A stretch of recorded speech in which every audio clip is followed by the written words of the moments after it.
Hey everyone, क्या हाल चाल। I hope आप सब ठीक होंगे और अच्छे से होंगे। अ, आज की इस वीडियो में आगे बढ़ने से पहले let me introduce myself. My name is Baas Nazeer and in this particular video I am going to share with you people the solutions of mock test number 11। ठीक है, तो आज का जो वीडियो है ये हम स्टार्ट करेंगे with the first portion and that exactly is botany portion. तो बॉटनी का जो पहला क्वेश्चन यहाँ पर आप भी स्क्रीन पे देख रहे होंगे। The term binomial nomenclature refers to binomial nomenclature जो टर्म है इसका मतलब क्या होता है। One scientific name consisting of a generic and specific epithet, two names of a same plant, option number B तो नहीं होगा। one name given by two scientists, ये भी गलत है। two names, one latinized and ये भी गलत है। तो जो binomial nomenclature है इसका मतलब होता है कि वन साइंटिफिक नेम जो होता है वो दो पार्ट्स का बना होता है। फर्स्ट वाला जो होता है वो होता है जेनेरिक एंड जो सेकंड पार्ट होता है वो होता है स्पेसिफिक एपिथेट। ठीक है, तो आंसर हो जाएगा option number 1। Next is question number 2। Question number 2 says which of the following aids in the elongation of bamboo and grasses।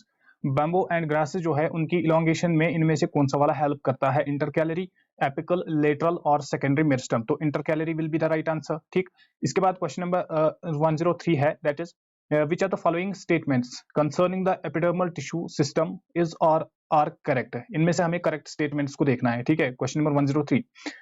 Statement number 1 is epidermal cells are parenchymatous with a large vacuole and small quantity of cytoplasm along the cell wall। क्या उनमें small quantity of cytoplasm होता है। Second option is the epidermis is frequently coated by the waxy thick layer known as cuticle which resists water loss। ये है second statement। Third statement है it is made up of epidermal cells, stomata and epidermal appendages like trichomes and hairs। तो ये भी वाला भी ठीक है। ठीक है, तो option number 1 is correct, 2 is also correct and 3 is also correct. Answer हो जाएगा हमारा option number D, that is all of these, right. इसके बाद next question is question number 4 104। Question number 104 says A structure of chromosome is depicted in the diagram below। Recognize, हमें यहाँ पर structure दिया गया है, हमें इसके ये बताना है कि ये क्या है। फर्स्ट ऑफ ऑल यहाँ पर आप देख सकते हो कि सेंट्रोमियर जो है ये एट सेंटर है। ठीक है, तो इसको हम बोलेंगे मेटासेंट्रिक। ठीक है, तो ऑप्शंस में देखिए क्या सी में कोई मेटासेंट्रिक है। सी में कोई मेटासेंट्रिक है। ऑप्शन ए में सी को मेटासेंट्रिक दिखा रहा है, ऑप्शन बी में सब मेटासेंट्रिक दिखा रहा है, तो इसको एलिमिनेट कीजिए। ऑप्शन नंबर सी में एक्रोसेंट्रिक दिखा रहा है, इसको भी एलिमिनेट कीजिए। एंड ऑप्शन नंबर डी में टीलोसेंट्रिक दिखा रहा है, इसको भी एलिमिनेट कीजिए। फर्दर मोर अगर हम यहाँ पर देखेंगे, अगर हम फिगर को देखेंगे तो ए यहाँ पर सैटेलाइट है। ये ए जो है ये यहाँ पर है सैटेलाइट एंड ये जो बी है इसको हम बोलते हैं सेकेंडरी कंस्ट्रक्शन, राइट। इसके बाद नेक्स्ट क्वेश्चन पे चलिए। Next question is question number 105। Question number 105 says answer the question by reading the following statements को पढ़ना है एंड इसके बाद हमें आंसर करना है क्वेश्चन को। It is statement number 1 is it is meant for getting maximum amount of light. Option number B is statement number 2 is it is the pattern of leaves arranged on the stem और a branch. ठीक है, option number statement number C is it comes in 3 types, alternate, opposite and whorled. अगर हम statement number C को ही देखेंगे तो हमें पता है यहाँ पर किसकी बात हो रही है, यहाँ पर फाइलोटैक्सी की बात हो रही है, क्योंकि फाइलोटैक्सी अल्टरनेट होती है, अपोजिट होती है, वोरलुड होती है। ठीक है, फर्दरमोर ये फाइलोटैक्सी है जो किसके लिए बनी होती है, that is meant for getting maximum amount of light. Phyllotaxy की बात हो रही है।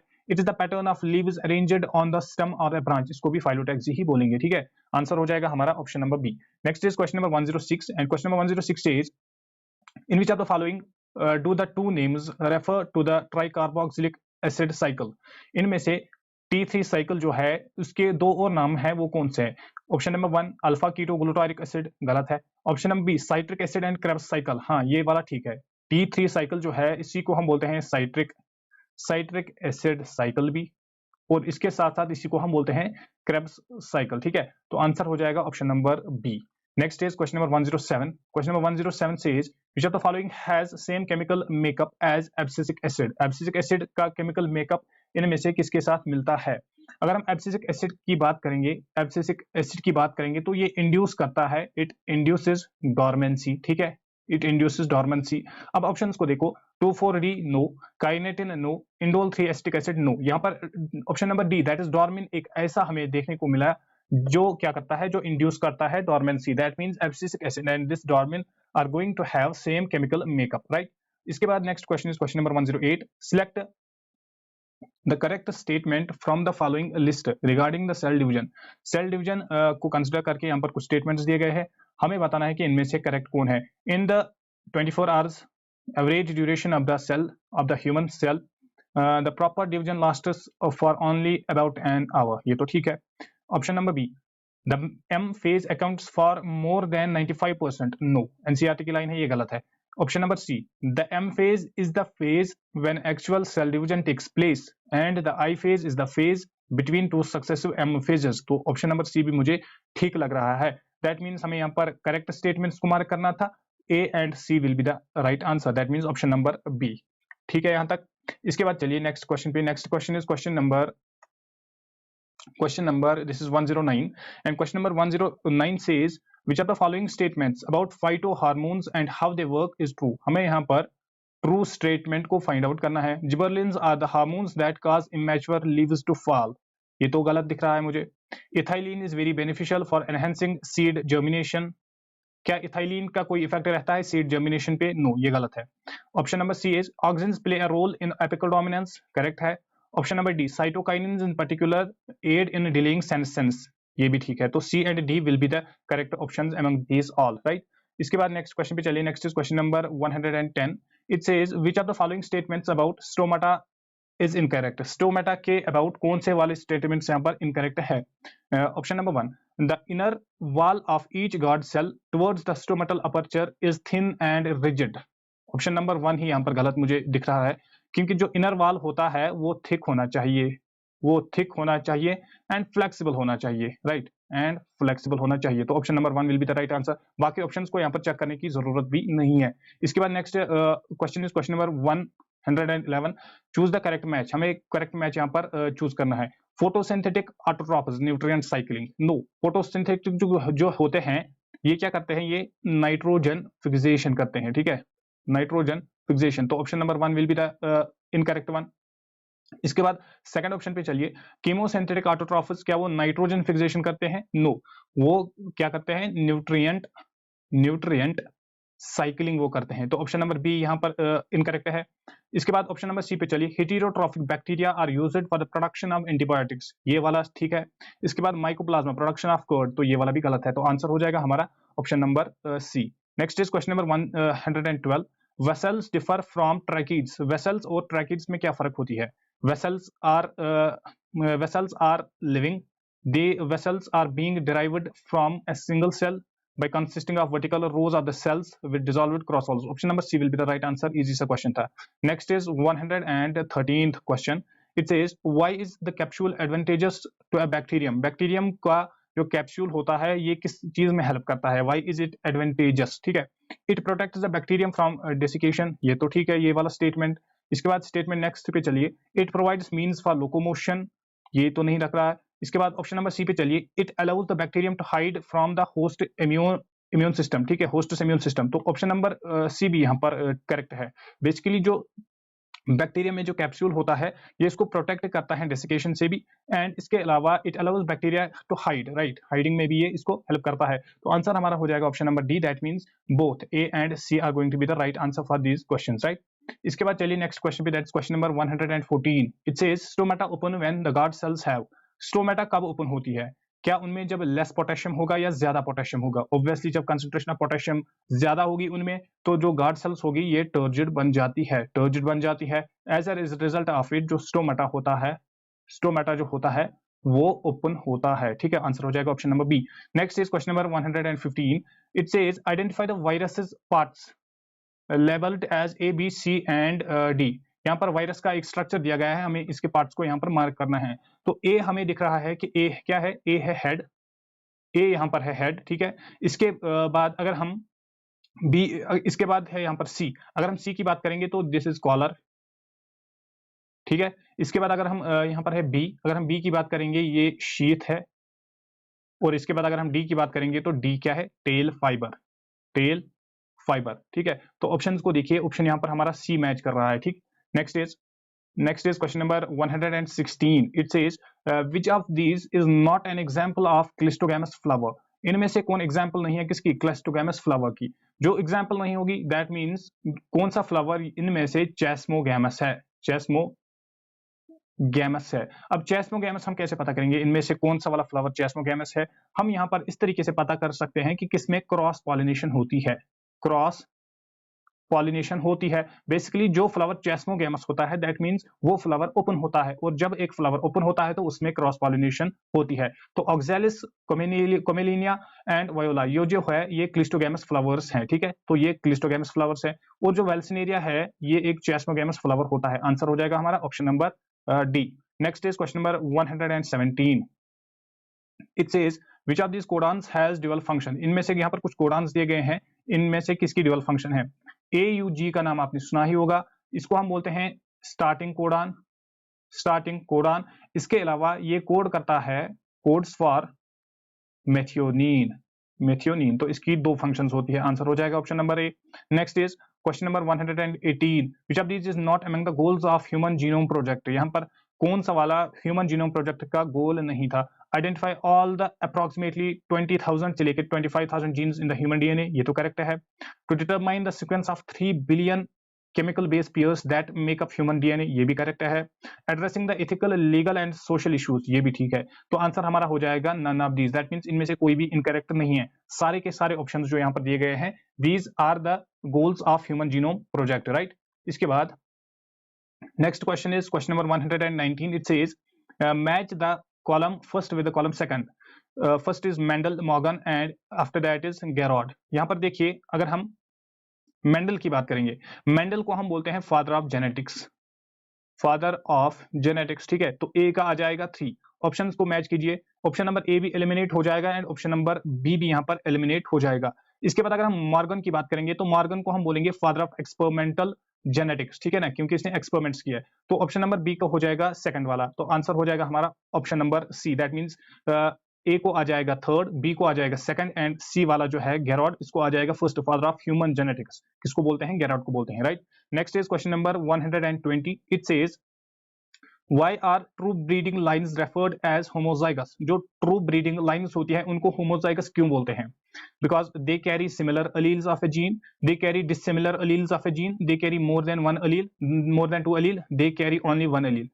तो यहाँ पर आंसर हमें दिख रहा है option number 1 will be the correct answer. उनको हम प्योर लाइन इसलिए बोलते हैं क्योंकि उनमें they carry similar alleles of A gene. अगर उनके पास कोई जीन है तो उसके जो एलील्स होंगे, उसके जो अल्टरनेट फॉर्म्स होंगे बेसिकली वो सिमिलर होगी, right. Next is question number 121. 121 question says basic features of living organisms are. Living organisms में इनमें से कौन से basic features है? Growth and reproduction, correct है।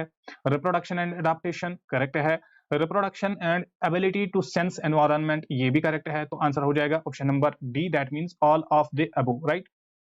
इसके बाद next question पे चलिए। Next question is question number 122.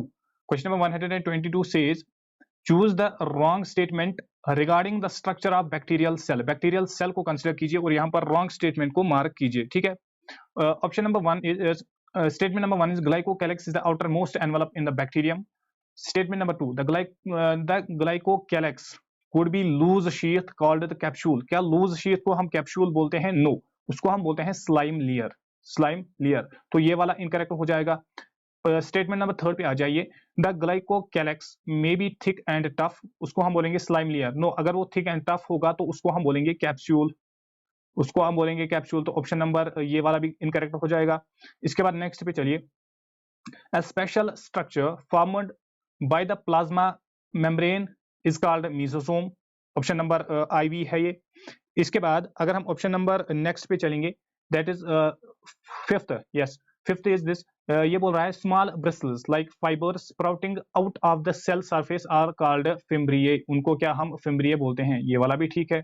Option number 4 ये वहां पर जो था ये भी ठीक है, ठीक है। तो हमें क्या देखना था?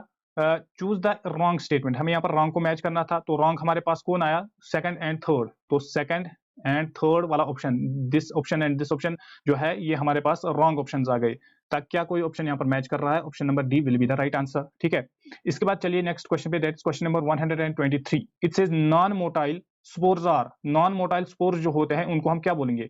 उनको हम बोलते हैं एप्लेनोस्पोर्स और एप्लेनोस्पोर्स, राइट। तो आंसर हो जाएगा ऑप्शन नंबर बी। नेक्स्ट पे चलिए। Next question is from this side, question number 124। which of the following is a black rust fungus? Black rust is caused by black rust जो है that's caused by Puccinia graminis, right. Answer हो जाएगा option number D. Next is question number 125। In three kingdom classification which are the following are included in the kingdom Protista. जो three kingdom classification है, जो kingdom protista है, उसमें किनको include किया गया था? यूकैरियोटिक ऑर्गेनिजम्स को किया गया था, ठीक है ना। तो सबसे पहले हम प्रोकैरियोटिक ऑर्गेनिजम्स को यहाँ पर काट लेंगे। तो प्रोकैरियोट ऑप्शन नंबर डी है, इसको काट लो यहाँ से। एंड ऑप्शन नंबर बी में भी प्रोकैरियोट है, उसको भी काट लो। Option number A is eukaryotic organisms only, and option number C is wide variety of unicellular mostly aquatic eukaryotes, ठीक है। तो आंसर यहाँ पर मोर अप्रोप्रिएट कौन सा हो जाएगा? Option number C. That means जो किंगडम प्रोटिस्टा था उसमें कौन वाले ऑर्गेनिजम्स आए थे? Wide variety of unicellular mostly जो है एक्वाटिक, राइट। चलिए नेक्स्ट क्वेश्चन पे। Next is question number 126। The kind of whorls arranged on the thalamus include. Thalamus के अराउंड जो एक वॉर्ल बनती है, उनमें कौन से वॉर्ल्स अरेंज हुए होते हैं? कोरोला भी होता है, कैलक्स भी होता है, एंड्रोशियम एंड गाइनोशियम, सारे के सारे होते हैं, ठीक है। तो आंसर हो जाएगा all of the above, 1 2 3 and 4। Next is question number 127। It says in which of the following plants the swollen leaf base is termed as pulvinus. Pulvinus is found in Leguminosae, Leguminosae, ठीक है। तो answer हो जाएगा option number ए, ठीक है। Grasses में नहीं होता है, ना ही साइट्रस में होता है। Next question is 128। Choose the correct option regarding the stems and leaves of bryophytes. Stem and leaves को देखकर यहाँ पर हमें करेक्ट आंसर देखना है। They are analogous to vascular plants. अगर हम ब्रायोफाइट्स की बात करेंगे, इनमें लीव्स नहीं होते हैं, no leaves, well defined leaves इनमें से नहीं होते हैं, और ना ही स्टेम इनमें वेल डिफाइंड होता है, ठीक है। वहीं पर अगर हम वैस्कुलर प्लांट्स की बात करेंगे तो उनमें वेल डिफाइंड लीव्स भी होते हैं, एंड उनमें वेल डिफाइंड क्या होते हैं? वेल डिफाइंड स्टेम्स भी होते हैं, ठीक है। तो अगर हम इन दो को देखेंगे तो हम कह सकते हैं कि ये जो है these are analogous to vascular plants. Answer हो जाएगा हमारा ऑप्शन नंबर ए। बाकी ऑप्शंस को देखो, they are analogous to algae and fungi, no. They are homologous, no, homologous भी नहीं हो सकते, तो नन ऑफ दिस नहीं आएगा। नेक्स्ट पे चलिए। Next is question number 129। It says the roots of dash consists of nematophores. Nematophores किसमें प्रेजेंट होते हैं? राइजोफोरा में। राइजोफोरा में नेमेटोफोर्स प्रेजेंट होते हैं, एंड नेमेटोफोर्स आर रेस्पिरेटरी रूट्स होते हैं, ठीक है। आंसर हो जाएगा ऑप्शन नंबर बी। नेक्स्ट पे चलिए। Next is question number 130। Identify the plant which represents following description. Sepals 5 united, persistent valvate aestivation, petals are 5 and united. तो यहाँ पर देखो सेपल्स 5 है और वो भी यूनाइटेड है, इसके अलावा पेटल्स भी 5 है। तो ये हमें किस फैमिली में देखने को मिलेगी? सोलिनेसी में, ठीक है। सोलिनेसी में देखने को मिलेगी। और सोलिनेसी फैमिली का यहाँ पर मेंबर कौन है? एस्पेरेगस नहीं है, पी भी नहीं है, कॉल्चिन भी नहीं है। That means brinjal will be the correct answer. Next पे चलिए। Next is question number 131। Fibres associated with phloem are, उनको हम बोलेंगे bast fibres. Next is 132। Pericycle of the root producer. जो पेरिसाइकल होता है ये प्रोड्यूस क्या करता है? लेटरल रूट्स को। इसके बाद 133 पे चलिए। In dash the cells are held together by the calcium pectate layer. ये मिडल लैमेला में होता है, ठीक है, मिडल लैमेला में होता है। आंसर हो जाएगा ऑप्शन नंबर डी। नेक्स्ट पे चलिए। Question number 134। Which is not correct about sclereids. Sclereids को कंसिडर कीजिए एंड यहाँ पर इनकरेक्ट स्टेटमेंट मार्क कीजिए। They are also called stone cells, correct है। They are elongated and flexible with tapering ends, ये भी करेक्ट है। These are commonly found in the shells of nuts and the pulp of guava pear, ठीक है, ये भी। इसके बाद ऑप्शन नंबर डी है। These are parenchymus cells with the thickening, ये parenchymus नहीं होती है, ये sclerenchymus होती है, sclerenchymatous, ठीक है। आंसर हो जाएगा option number D. Next question is question number 135। Which of the nuclear components is found in the nucleus of the cell when it is not dividing। जब एक सेल डिवाइड नहीं करेगी तो उसमें उसके न्यूक्लियस में कौन कौन से कंपोनेंट्स होते हैं? सारे के सारे हो जाएंगे। न्यूक्लियर प्रोटीन फाइबर्स भी होंगे, न्यूक्लियर मैट्रिक्स भी होगा, एंड न्यूक्लियोलाई भी होंगे, ठीक है। आंसर हो जाएगा option number D. So this was section number 1। इसके बाद सेक्शन बी पे आ जाइए। सेक्शन बी में हमारा जो पहला क्वेश्चन है that's question number 136। It says the enzyme that है, ये साइट्रेट को आइसोसाइट्रेट में कन्वर्ट करता है, ठीक है। Next is question number 137। It says given below are the steps involved in plant breeding, arrange the following in the correct order. यहाँ पर करेक्ट ऑर्डर, यहाँ पर कुछ स्टेप्स दिए गए हैं जो प्लांट ब्रीडिंग में आते हैं, तो इनको हमें मार्क करना है स्टेप वाइज, राइट। तो पहले हम क्या करते हैं? पहले जर्म प्लाज्म कलेक्शन होती है, दैट मींस पहले आने वाला है सी। और इसके बाद क्या करते हैं? Crossing among the selected parents, या selection of the parents, selection and testing of the hybrid, testing and release of the new cultivators. तो इसके बाद हम करते हैं selection of the parents, that means इसके बाद बी आने वाला है, ठीक है। और बी के बाद क्या हम crossing among the selected parents करते हैं या हम selection and testing of hybrid करते हैं? पहले हम क्रॉसिंग कराएंगे, ठीक है। तो पहले आएगा डी, उसके बाद आएगा सिलेक्शन ऑफ हाइब्रिड और जो टेस्टिंग होगी हाइब्रिड की, and after that release of new cultivators, right. After that आएगा E, that means C B D A E, C B D A E. Option number B यहां पर match कर रहा है, C B D A E, right. चलिए next question पे। Next question is question number 138. It says which of the following theories for water movement through the plants is the most reasonable? इनमें से most reasonable theory कौन सी है? Cohesion theory. Answer हो जाएगा option number B. Next is 139. From the following options which option is correct about monocot leaf? Monocot leaf जो होता है उसके रेस्पेक्ट में यहां पर कौन सा ऑप्शन करेक्ट है? They have well differentiated mesophyll, no. They have reticulate venation, no, parallel होती है। They lack bulliform cells, no, होता है। Mesophyll layer is not differentiated into palisade and spongy tissue. Answer हो जाएगा ऑप्शन नंबर डी। जो monocot leaves होते हैं, जो मोनोकॉट लीफ होता है उसमें जो मेसोफिल लेयर होता है वो डिफरेंशिएट नहीं हुआ होता है पैलिसेड में या हम स्पॉन्जी टिश्यूज में, right. Next question is question number 140. Question number 140 says which of the following traits is not related to gynoecium? इनमें से gynoecium के रेस्पेक्ट में कौन सा वाला ट्रेट गलत है? The stigma is the receptive surface for the pollen grains and is usually found at the tip of the style. क्या इस स्टाइल के टिप पे होता है? Second is it is the flowers female reproductive part. gynoecium के respect में बात हो रही है। Option number third is one or more ovules are attached to the flattened cushion like placenta in the ovary. And option number D is it is made up of stamens. तो option number D यहां पर incorrect हो जाएगा। क्यों? क्योंकि जो stamens होते हैं ये बनाते हैं एंड्रोइशियम को, ठीक है, जो कि मेल पार्ट होता है, ना ही ये फीमेल पार्ट को बनाते हैं, ठीक। आंसर हो जाएगा हमारा option number D. Next question पे चलिए। Question number 141. Pusa Komal developed by the hybridization and selection shows resistance against bacterial blight disease. Pusa Komal जो है ये किसकी वैरायटी है? काउपी की ये वैरायटी है, ठीक है। टेबल को आपने याद किया होगा जो एनसीईआरटी में दिया गया है। Next is question number 142. It says camouflage is an important mechanism. Camouflage एक इंपॉर्टेंट मैकेनिज्म है कब? Predators are never cryptically coloured for easy capturing, गलत। Prey produces some poisonous chemicals, ये तो कैमोफ्लेज में नहीं आएगा। Predators evolve some physiological adaptations to reach to the prey present in the harsh, ये भी नहीं आएगा। जो प्रे होता है, प्रे स्पीशीज जो होती है, they are cryptically coloured to avoid being detected easily by the predator, ठीक है। प्रेडेटर से बचने के लिए वो क्रिप्टिकली कलर्ड होते हैं, ठीक है ना, ताकि वो डिटेक्टेड ना हो pi by the predator. Option number D will be the correct answer. Next question is question number 143. It says from the following options select the initiation codon. यहाँ पर इनिशिएशन कोडॉन कौन सा है? AUG, ठीक है। और इसके अलावा इसकी ड्यूअल फंक्शन होती है, it codes for methionine as well, right. Answer हो जाएगा ऑप्शन नंबर सी। नेक्स्ट पे चलिए। Next is question number 144. Question number 144 says read the following statements and select the correct statement about the characteristic of bacteriophage. यहाँ पर कुछ statements दिए गए हैं, हमें इनको देखना है and with respect to bacteriophage mark करना है करेक्ट स्टेटमेंट को। Statement number 1 usually have double stranded DNA, ये करेक्ट है। Next is tail is proteinaceous and contains genetic material, गलत है क्योंकि जेनेटिक मटेरियल टेल में नहीं होता है। Next is statement number 3 shows bilateral symmetry, गलत है, radial symmetry. Next is fourth statement that it's proteinaceous body, हाँ ये भी करेक्ट है। जो बैक्टीरियोफेजेस होते हैं उनमें डबल स्ट्रैंडेड डीएनए होता है as the genetic material and in addition to that उनकी जो बॉडी होती है वो प्रोटीनिशियस होती है। हमें यहाँ पर करेक्ट स्टेटमेंट को मार्क करना था, that means first and IV, 1 एंड IV will be the right answer, first and IV, option number B. Next is question number 145 and it says from the following interactions select the option in which both the partners are adversely affected.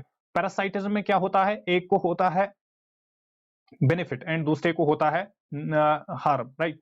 Next is mutualism, इसमें दोनों को होता है benefit. हमें कौन सा देखना था? Both are adversely affected, that means दोनों पे नेगेटिव इफेक्ट पड़ेगा।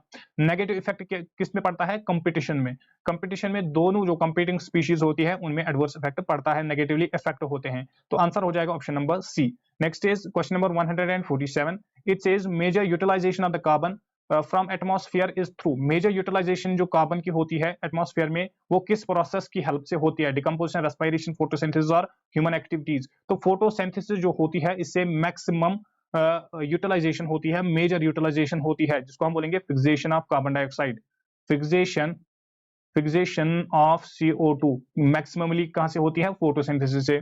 इसके बाद नेक्स्ट पे चलिए, next question number 147। Question number 147 जो है, it says match the columns Mg di positive, potassium, H2PO4 and Zn, right. First of all potassium पे आ जाओ। बी ऑप्शन जो हमारा है, potassium is essential for opening and closing of stomata, right. That means second वाला option जो है इसके साथ IV मैच करना चाहिए, बी का IV होना चाहिए। ऑप्शन नंबर ए नहीं होगा, ऑप्शन नंबर बी नहीं होगा। तो हमारे पास बचे option number C and option number D, इन दोनों में से कोई ना कोई आंसर होगा। अब ऑप्शन नंबर डी को देखो, Zn डाई पॉजिटिव जो है, जिंक जो है, ये किसके काम आता है? क्या ये एसेंशियल होता है फॉस्फोराइलेशन में, या ये डिहाइड्रोजनेस एक्टिवेशन में होता है? हम सब ने पढ़ा है, एनसीईआरटी की लाइन है, जो जिंक डाई पॉजिटिव होता है इट डिहाइड्रोजनेस एक्टिवेशन, ठीक है, ये वहां पर हेल्प करता है। तो डी का क्या आ जाएगा? डी का आ जाएगा सेकंड, डी का आ जाएगा सेकंड। दैट मींस आंसर हमारा हो जाएगा option number C, right. Next पे चलिए, next is question number 148। It says which bond joins the adjacent nucleotides in a polynucleotide chain. जो पॉलीन्यूक्लियोटाइड चेन होती है उसमें एडजेसेंट न्यूक्लियोटाइड्स होते हैं, वो किस बॉन्ड के हेल्प से ज्वाइंट होते हैं? N glycosidic bond, phosphodiester bond. याद रखना, phosphodiester bond is the bond that joins the adjacent nucleotides in a polynucleotide chain. Answer हो जाएगा ऑप्शन नंबर बी।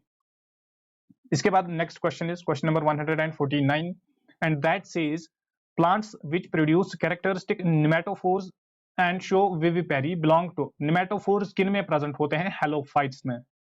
हेलोफाइट्स में जो नेमेटोफोर्स है ये प्रेजेंट होते हैं। नेमेटोफोर्स क्या होते हैं? Respiratory, these are respiratory roots, ठीक है, रेस्पिरेटरी रूट्स होते हैं। Option number C. Next is question number 150। यहाँ पर अगेन हमें मार्क को दो कॉलम्स को मैच करना है। यहाँ पर ग्रुप ऑफ प्लांट किंगडम दिया गया है and in the second column we are given with the examples, ठीक है। अब हमें इनको मैच करना है। फर्स्ट ऑफ ऑल आप मुझे बताइए, इनमें से एंजियोस्पर्म कौन है, जिम्नोस्पर्म कौन है, एल्गा कौन है, टेरिडोफाइट कौन है एंड फंजाई कौन है?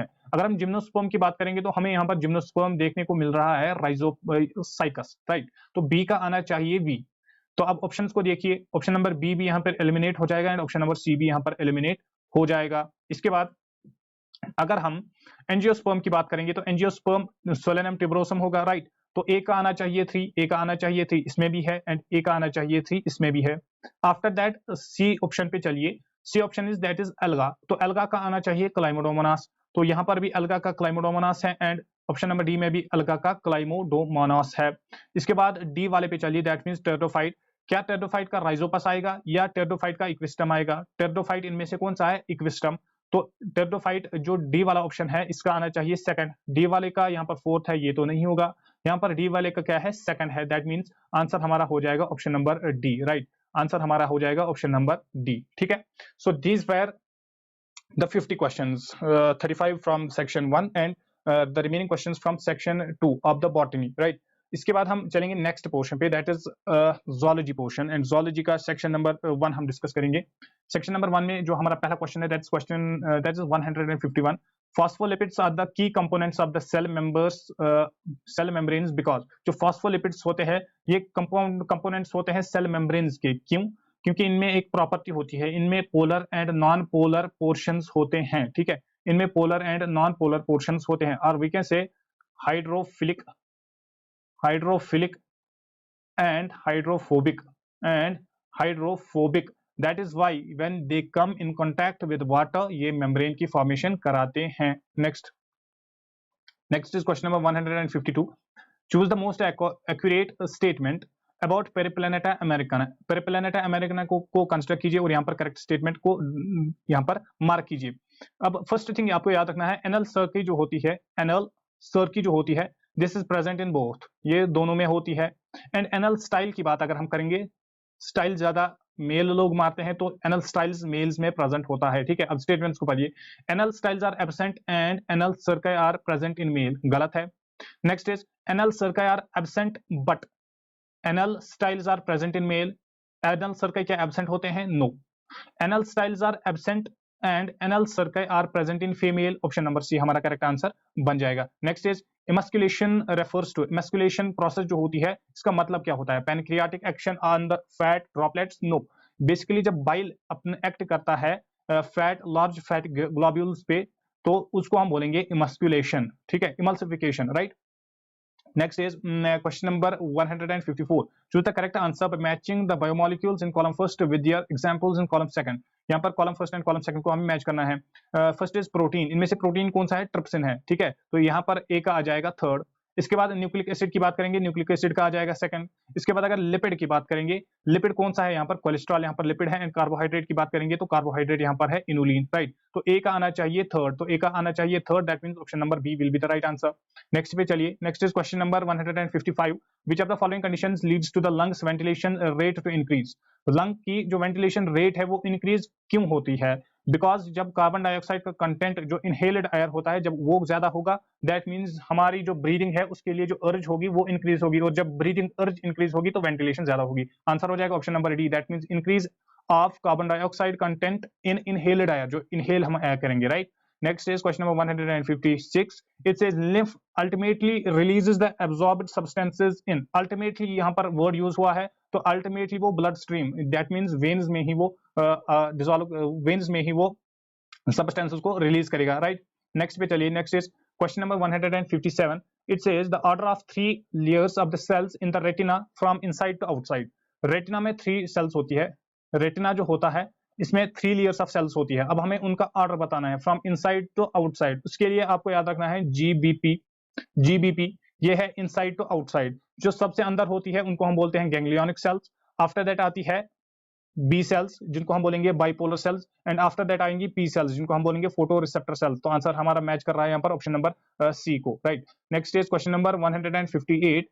विच membrane covers the hair cells of the organ of Corti? जो ऑर्गन ऑफ कॉटी होती है उनमें जो हेयर सेल्स होती है उनको कवर कौन करता है? टेक्टोरल मेम्ब्रेन। फिगर बेस्ड क्वेश्चन है, फिगर आपने एनसीईआरटी में देख ली होगी है। Next is question number 159। Match the following disorder with the hormones associated with them. यहाँ पर कुछ डिसऑर्डर्स दिए गए हैं एंड कुछ हार्मोन्स दिए गए हैं, हमें इनको मैच करना है। Diabetes insipidus, Graves disease, diabetes mellitus and acromegaly. Diabetes mellitus जो होती है this is basically due to the disorder, this is basically associated with insulin, right. तो सी का आना चाहिए आई, सी का आई यहाँ पर मैच कीजिए तो option number D and option number ए को यहाँ पर एलिमिनेट हम कर सकते हैं। इसके अलावा अगर हम डायबिटीज इंस्पाइडस की बात करेंगे तो this is basically associated with option number second, that means anti diuretic hormone. तो ए का आना चाहिए सेकंड, तो ए का आना चाहिए second, that means option number B यहाँ पर करेक्ट आंसर है। After that, in addition to that, अगर हम एक्रोमेगाली की बात करेंगे या ग्रेव्स डिजीज की बात करेंगे, जो ग्रेव्स डिजीज है this is related to thyroid hormone, जब थायराइड की कंसंट्रेशन ज्यादा होती है, and acromegaly is basically due to the growth hormone, right. तो आंसर डी का आ जाएगा आईवी, एंड ग्रेव्स डिजीज का आना चाहिए थायराइड हार्मोन। तो यहाँ पर हमारा आंसर हो जाएगा option number B. Next is question number 160। It says calcium deficiency in the body fluids could be the cause of। अगर कैल्शियम की डेफिशिएंसी होगी, CA पॉजिटिव की डेफिशिएंसी होगी ह्यूमन बॉडी में, तो उससे क्या हो जाएगा? उससे टेटनस हो जाएगा, ठीक है, उसको हम बोलते हैं tetani. Next is question number 161। ये डिसऑर्डर्स में लिखा है एनसीईआरटी पे लास्ट वाले पेज पे। Next is radula is found in which species? Radula जो होता है, रेडुला जो होता है ये रेस्पिंग ऑर्गन होता है, रेस्पिंग ऑर्गन होता है, ठीक है, और किन में पाया जाता है? मोलस्कास में पाया जाता है, मोलस्कास में पाया जाता है। इनमें मोलस्का कौन सा है? पाइला एसपी। आंसर हो जाएगा ऑप्शन नंबर ए। नेक्स्ट पे चलिए, next is question number 162। Match the column first with column second. Cellulose, trypsin, insulin and GLUT4। GLUT4 जो है ये ग्लूकोज ट्रांसपोर्ट में हेल्प करता है, दैट मींस डी का आना चाहिए 1। तो डी का यहाँ पर एक ही में 1 है, that means option number A is going to be the correct answer. Furthermore अगर हम सेल्यूलोज को देखेंगे तो सेल्यूलोज लॉन्ग चेन पॉलीमर होता है। इसके बाद अगर हम ट्रिप्सिन को देखेंगे तो ट्रिप्सिन क्या है? एक एंजाइम है। अगर हम सी को देखेंगे दैट मींस इंसुलिन को देखेंगे तो इंसुलिन हम सबको पता है एक हार्मोन है, तो आंसर हो जाएगा option number A. Next question is question number 163। It says which one of the following is involved in the coagulation of blood? Coagulation of blood में इनमें से कौन सा वाला हेल्प करता है? फिब्रिनोजेंस। फिब्रिनोजेंस जो होते हैं ये मैश लाइक स्ट्रक्चर्स बनाते हैं while coagulation of the blood. इसके बाद क्वेश्चन नंबर 164 है। It says question number 164, it says the ABO system of blood group if both antigens are present। अगर ब्लड ग्रुप ए होता है तो एंटीजन ए ही होता है, अगर ब्लड ग्रुप बी होगा तो एंटीजन बी होगा। अब अगर एंटीजन्स दोनों होंगे दैट मींस ब्लड ग्रुप क्या होना चाहिए, ए बी ब्लड ग्रुप होना चाहिए। तो आंसर क्या हो जाएगा हमारा option number C, that means A B. अगर दोनों एंटीजन्स होंगे that means blood group A B है। Next is question number 165, myelin sheath is formed by. Myelin sheath जो है ये किससे बनता है, शिवंत सेल्स से बनता है एंड ओलिगोडेंड्रोसाइट्स से बनता है। तो क्या यहाँ पर कोई मैच कर रहा है, Shivant sales and oligodendrocytes and no, Shivant sales and no. Option number D, Shivant sales and oligodendrocytes, option number D will be the right answer. इसके बाद क्वेश्चन नंबर 166 पे देखिए, in the given figure identify A and B structures respectively. ये ए structure है and ये B structure है, इनको हमें आइडेंटिफाई करना है। अब अंडरस्टैंड कीजिए, जो ए स्ट्रक्चर है इसको मैं बोलूंगा मोरूला, क्योंकि इसमें जो नंबर ऑफ सेल्स है वो है 8 to 16, उसको हम बोलते हैं मोरूला। एंड ये वाला स्ट्रक्चर जो है बी जो है इसको मैं बोलूंगा ब्लास्टोसिस्ट, ब्लास्टोसिस्ट, बिकॉज इसमें मोरूला से बहुत ही ज्यादा सेल्स है। तो आंसर एक ही मैच कर रहा है, that means option number D is going to be the right answer. इसके बाद next question is question number 167, that says question number 167 and it says read the following statements and select the correct option. यहाँ पर statements को देखिए and correct option को match कर लीजिए। Unequal ability of an individual to adapt for the survival leads to accumulation of favorable traits over the generations, correct है। statement number B is most species produce more offspring than their environment can support, ये वाला भी ठीक है। तो answer हो जाएगा both the statements are correct। next is question number 168 and question number 168 says select the incorrect statement from the following। यहाँ पर हमें बताना है कि incorrect statement कौन सा है। the T cells themselves do not secrete antibodies but help B cells to produce them, ये तो करेक्ट है। Option number B, a transplant recipient patient has to take immunosuppressants all their life, ये भी ठीक है। toxoids does not produce immunity, no, toxoids जो होते हैं ये inactivated toxins होते हैं, ये प्रोवाइड करते हैं एक्टिव इम्यूनिटी, एक्टिव इम्यूनिटी ये प्रोवाइड करेंगे। तो आंसर हमारा हो जाएगा option number C, that means option number C is going to be the incorrect one among these all. Next is question number 169, it says at the end of second meiotic division the human female germ cells differentiate into। जब second meiotic division का and होता है, after that second polar body बनती है, second polar body बनती है, ठीक है। आंसर हो जाएगा option number C. Next is question number 170, it says select the option with only correct statements. यहाँ पर ऑप्शन को सिलेक्ट कीजिए जिसमें सिर्फ सारे के सारे करेक्ट स्टेटमेंट है। Barbiturates depress the brain activity, correct है। NK cells are large specialised lymphocytes, correct है। बेंजोडाइजेपाइन्स आर सेडेटिव्स, ये भी करेक्ट है। Cholesterol provides artificial active immunity, क्या ये एक्टिव इम्यूनिटी को प्रोवाइड करता है, ये वाला गलत लग रहा है। Next is opsonization involves opsonins coating around the antigen to facilitate their phagocytosis, ये वाला भी करेक्ट है। तो यहाँ पर आंसर हमें देखना था only correct ones, that means यहाँ पर सिर्फ एक ऑप्शन, दैट मींस IV वाला ऑप्शन जो है ये इनकरेक्ट हो जाएगा। तो IV को हमें नहीं देखना है, यहाँ पर भी IV है, यहाँ पर भी IV है, आंसर हो जाएगा ऑप्शन नंबर सी। नेक्स्ट पे चलिए, next is question number 171, what's not true regarding the occurrence of notochord. Notochord के रेस्पेक्ट में यहाँ पर कौन सा वाला ट्रू नहीं है। Humans lack it from the beginning of their life, this is absolutely incorrect, क्योंकि ह्यूमंस में ये बिगिनिंग ऑफ लाइफ से प्रेजेंट होता है। तो आंसर हमारा हो जाएगा option number B. Next is question number 172, it says which of the following statements is or are correct regarding the class aves। Class Aves के रेस्पेक्ट में यहाँ पर बताइए कि कौन सा वाला स्टेटमेंट इनकरेक्ट है। the forelimbs are modified into the wings with respect to birds, हमें यहाँ पर बताना है।